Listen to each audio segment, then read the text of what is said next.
If you're going to be doing this, you're going to want to know this. So down here is I believe it's the AC line. Yeah, this AC line here comes down, and if you look, sorry, I'm making the camera to take you. There's a bracket that this attaches to, and attaches to your fan house, your fan shroud. You cannot really see it. Let me see if I can get a screwdriver in there. It's right down here, okay? Now, how you get that, because it's very difficult to even see it from the bottom, is use something like this with a swivel, 1/4 inch, it's an 8mm, and what I do is, so, make sure you can see quickly, you just come through this side, and you can see, let's see, if you can see with the camera, you can get it like that. It may take some finesse, but it is very doable. And then there's a screw here, and then once you remove that, there's these little guys up top. I already moved one, and then obviously you need a 36 to remove the fan, which I've already done, which was basically a pain in the ass. But yeah, it does come off.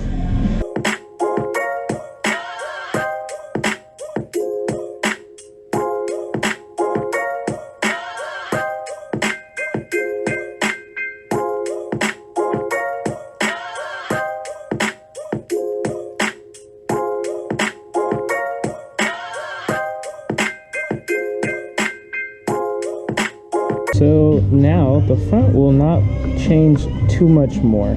The only thing now will be is to remove the supercharger, and then we'll get the valve covers off and the injectors, coils out, this front cover, balancer, water pump. So once you get to this point, this is where you'll need tools to hold the engine in timing while you perform this service. So now what we're going to do now is remove the charger. Before you remove the supercharger, what I do is I spray the whole area off with air, just to prevent any dust, debris, or any small rocks, anything from entering the supercharger.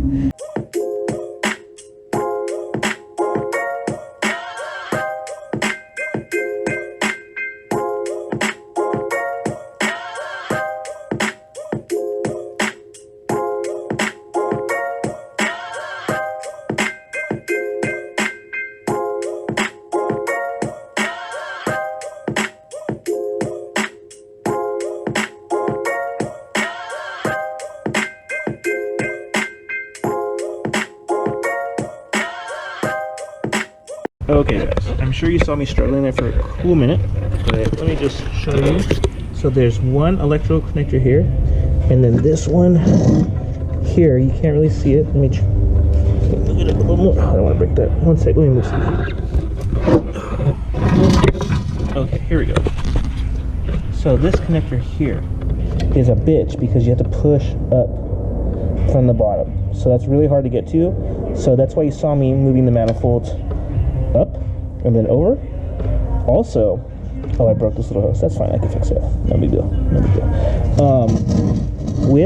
Once you get into that portion, what you'll notice is that right here, the hose clips to it. So you should pry that off. It's nothing. This is what you'd be looking like if you didn't have the supercharger and you just pulled your manifold. Same thing. See, these are the clips that hook to the bottom of the intake. Same thing for the non-supercharged cars. Now, the fun part. We're going to take off our valve covers, and then we can set our engine and timing. And the reason I take off the valve covers first before I do the timing is because you can spin the crank pulley, put the locking tool in the flywheel, but then be 180 off. So, now we're going to pull out the valve covers, and we'll get to setting our timing.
Okay guys, so right here is where you're going to put your flywheel locking tool. This is the slotted window, and you can only put in the correct tool one way, and it's very obvious where it goes. It's a Hall effect window, and the top dead center position where you put this timing tool in hole is bigger. So once you get that, it can take some maneuvering. It took me a few seconds. Okay, well, it took me a few minutes because I had to rock the engine back and forth to find the correct one, and then slip charge it. Then you remove your starter and just set it to the side, and you can see I have a flywheel locking tool in here. This comes in the set with the tools, and all you do is just get some nuts like I did, and then I use the starter bolts. One here, and then the one to the side, not this bell housing bolt here, that one. And that's it. And you just leave your starter hanging. The wiring stretches slightly. It's not going to hurt it at all. I mean, it's pretty loose actually, so you should be good. And a little trick, what I do is I mark. You can see the orange dot, the line. That way I know how far I've spun my engine when I look up top for the cams to be for the slot, which I'll show you in the next slide.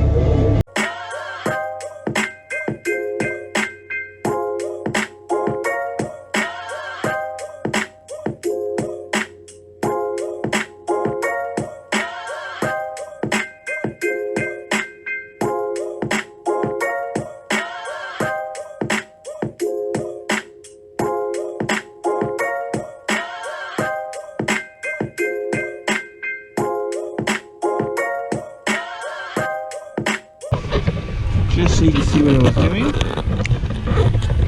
Put this dot here, that one there, this one straight across. I can't really see that, but yeah, right there. There you go, you can see it now. That just tells me too if my timing has adjusted at all, or maybe moved. Just safe insurance. And then I'll do that to both cams and set my timing.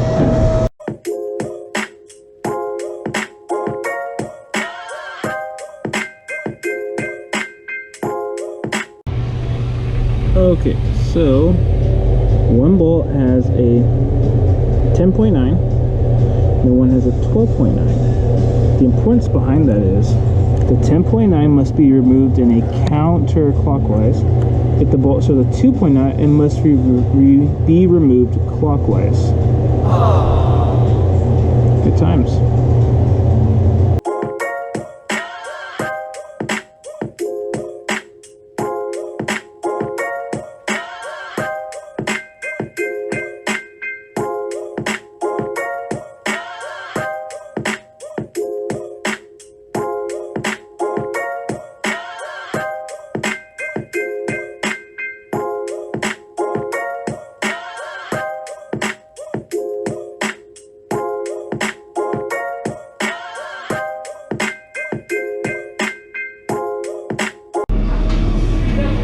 Okay, so here we have the cam phasers completely removed. We have our intake, obviously with the eye, and the exhaust here. Same thing on the passenger side, eye, intake, exhaust. And the chains have, if I get this correctly to show, they have indicators where they line up on the phasers themselves. Anyhow, they line up in correlation to each other, and then the other here line is on the rail of the timing chain guide rail, excuse me. So once I have them all together, I will show you how that looks with timing synced. And basically we're replacing these phasers because they're noisy, specifically the passenger side. So it doesn't look too bad, but the oil is super thick and dirty in there. And if you do not run the factory oil or the liquid moly, these gunk up inside. They coke up is what they refer to it as. So that's what this vehicle is having a problem with. It's a noise, not a performance issue. On these non-supercharged versions, you get performance issues because there is a little filter that sits here on the block. I'll show you where it doesn't have it on the supercharged version, but on the non-supercharged version, there's a filter screen there, and that gets coked up, and that prevents your phasers from adjusting because of lack of oil pressure. So yeah, we're gonna get this components on the vehicle and get it all timed up and everything.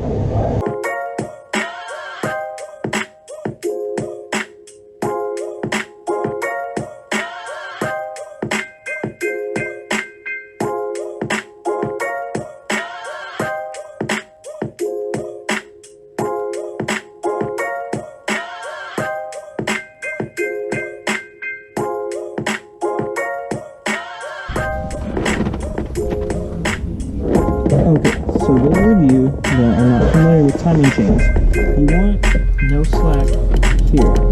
You want all your slack to be where the rail is, that the timing chain tensioner sits. See this?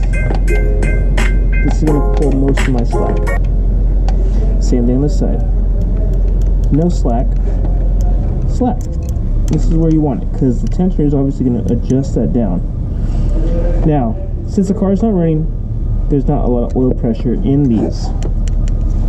So they may not pump down as much as you would like to see before buttoning up this whole area. But don't worry, once the engine spins, the oil pressure will push these down quickly, within seconds. So your car may misfire for a brief moment or two on the first initial startup after doing this job. Now watch this tensioner as I pull it.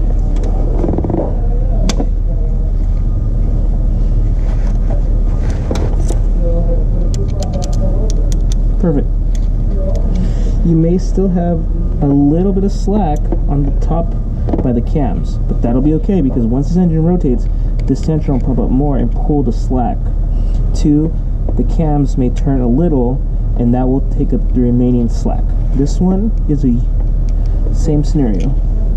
See, there it goes, just a little.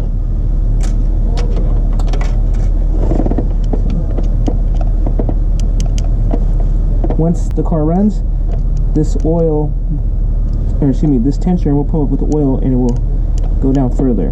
Do not worry. Everything will be fine once I'm started. So now we're going to button this whole area up, and then we are going to do a carbon cleaning.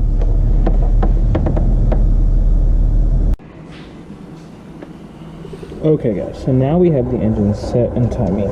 So to know that you are in timing correctly, there is a hash mark here that lines up with this chain. Then there is another. Let's see if I can get the camera in there. It turned, sorry, hold on.